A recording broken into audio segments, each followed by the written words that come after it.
नाज़रीन मोहतरम, वाक़या करबला के बाद ज़ैनब बिन्त अली का किरदार बहुत अहम है। वाक़या करबला के बाद वो कैदी बनाकर अपने भाई हज़रत हुसैन के सर के साथ कई शहरों से गुजार कर दमिश्क ले जाई गईं। इन्होंने इस सफ़र असीरी में कई खुतबे दिए और इनमें से एक खुतबा यजीद बिन मुआविया के दरबार में दिया।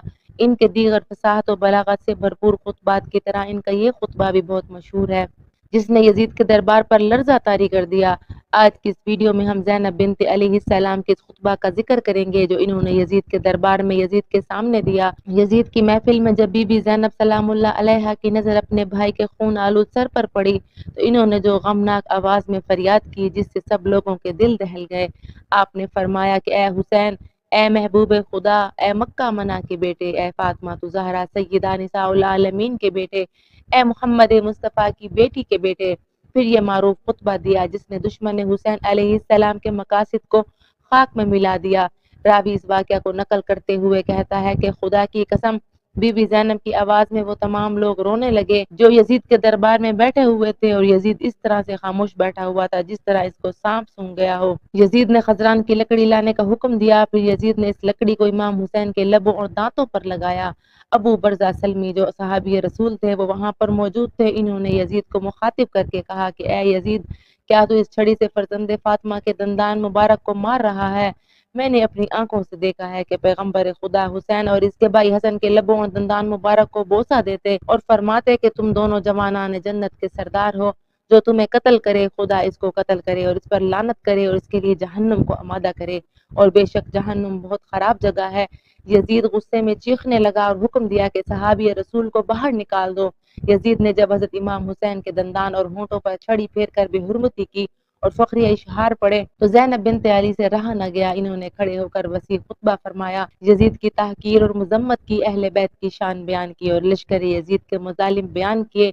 बीबी ज़ैनब ने यजीद के दरबार में जो अल्फाज बोले हम यहाँ पर उनका खुलासा रख रहे हैं। ज़ैनब बिन्त अली ने खुतबा अल्लाह के नाम से शुरू किया। फरमाया, सब तारीफें इस खुदा के लिए हैं जो कायनात का परवरदिगार है और खुदा की रहमतें नाज़िल हों आप सल्लल्लाहु अलैहि वसल्लम पर और इनकी पाकीज़ा इतरत और अहल बैत पर। अम्मा बाद, बिलाखिर लोगों का अंजाम बुरा है जिन्होंने अपने दामन हयात को बुराइयों की स्याही से दागदार करके अपने खुदा की आयत की तकज़ीब की और आयत परवरदिगार का मजाक उड़ाया। फिर आपने कहा कि ए यजीद, क्या तू समझता है कि तूने हम पर जमीन के गोशे और आसमान के किनारे तंग कर दिए और रसूल की आल को रस्सियों और जंजीरों में जकड़ कर दर बदर फिराने से तू खुदा की बारगाह में सरफराज हुआ, पर हम रुसवा हुए तो तेरे ख्याल में हम मजलूम होकर जलील हो गए और तू जालिम बनकर सर बुलंद किया हुआ है। तो तू क्या समझता है हम पर जुल्म करके खुदा की बारगाह में तुझे शानो मकाम हासिल हो गया है। आज तू अपनी जाहिरी फतह की खुशी में सरमस्त है, मुसर्रत और शादमानी से सरशार होकर अपने गालिब होने पर इतरा रहा है और खिलाफत के हमारे मुसल्लिमा हकूक को गस्ब करके खुशी और सरवर का जश्न मनाने में मशगूल है। अपनी गलत सोच पर मगरूर ना हो और होश की सांस ले। क्या तूने खुदा का यह फरमान भुला दिया है कि हक का इनकार करने वाले ये ना समझें कि हम जो इन्हें मोहलत देते हैं इनके हक में भलाई है। हम इन्हें मोहलत सिर्फ इसलिए देते हैं कि वो गुनाह में ज्यादती करें। इनके लिए ख्वार करने वाला अजाब है। बीबी ज़ैनब ने कहा, ऐ तलका के बेटे, ये तेरा इंसाफ है, तूने अपनी मस्तूरात और लोंडियों को चादर और चार दीवारी का तहफ़्फ़ुज़ फराहम करके पर्दे में बिठा रखा है, जबकि रसूल ज़ादियों को सरबराह नादर बदर फिरा रहा है। तूने मुक़द्दरात इस्मत की चादरें लूट ली और इनके बेहुरमती का मुर्तकिब हुआ। तेरे हुक्म पर फौज इश्किया ने रसूल ज़ादियों को बेनकाब करके शहर बशहर फिराया। ऐ यजीद, याद रख, खुदा आले रसूल पाक का तुझसे इंतकाम लेगा, इन मजलूमों का हक इन्हें दिलाएगा, अमन व सुकून की नेमत से माला माल करेगा। खुदा का फरमान है, और जो लोग अल्लाह की राह में मारे गए इन्हें मुर्दा न समझो, बल्कि कहो कि जिंदा हैं, खुदा के यहाँ से रिस्क दिए जाते हैं।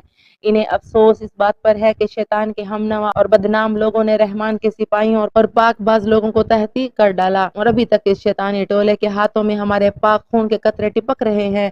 इनके नापाक दहन हमारा गोश्त चबाने में मसरूफ हैं और सहरा के भेड़िए इन पाकबाज शहीदों के मजलूम लाशों के गिर्द घूम रहे हैं और जंगल के नजिस दरिंदे इन पाकीज़ा जिस्मों की बेहुरमती कर रहे हैं। तू यजीद, तू जितना चाहे मकरो फरेब कर ले और भरपूर कोशिश करके देख ले, मगर तुझे मालूम होना चाहिए कि ना तो तू हमारी याद लोगों के दिलों से मिटा सकता है और ना ही वही इलाही के पाकीज़ा आसार महव कर सकता है। तू ये ख्याल खाम अपने दिल से निकाल दे कि जाहिर साजी के जरिए हमारी शान और मंजिलत को पा लेगा। तूने जिस घिनौने जुर्म का इर्तिकाब किया है इसका बदनुमा दाग अपने दामन से धो नहीं पाएगा। تیرا نظریہ نہایت کمزور اور گھٹیا ہے۔ تیری حکومت میں گنتی کے چند دن باقی ہیں، تیرے سب ساتھی تیرا ساتھ چھوڑ جائیں گے، تیرے پاس اس دن کی حسرت اور پریشانی کے سوا کچھ نہیں بچے گا جب منادی ندا کرے گا کہ ظلم و ستمگر لوگوں کے لیے خدا کی لعنت ہے۔ ناظرین، یہ وہ خطبہ ہے جو بی بی زینب نے یزید کے دربار میں ارشاد فرمایا، جس کا وہاں بیٹھے لوگوں پر بہت اثر ہوا۔ ناظرین، ہماری آج کی اس ویڈیو میں آج کے لیے اتنا ہی۔ امید ہے کہ ہماری آج کی تاریخی اور اسلامی ویڈیو آپ کو ضرور پسند آئی ہوگی۔ ویڈیو کو لائک بھی کیجیے گا اور کمنٹس میں حضرت زینب بنت علی السلام پر سلام ضرور پیش کیجیے گا، اور مزید اسلامی ویڈیوز کے لیے ہمارے چینل کو سبسکرائب کر لیجیے گا۔ اپنا بہت خیال رکھیے گا۔ اللہ نگہبان۔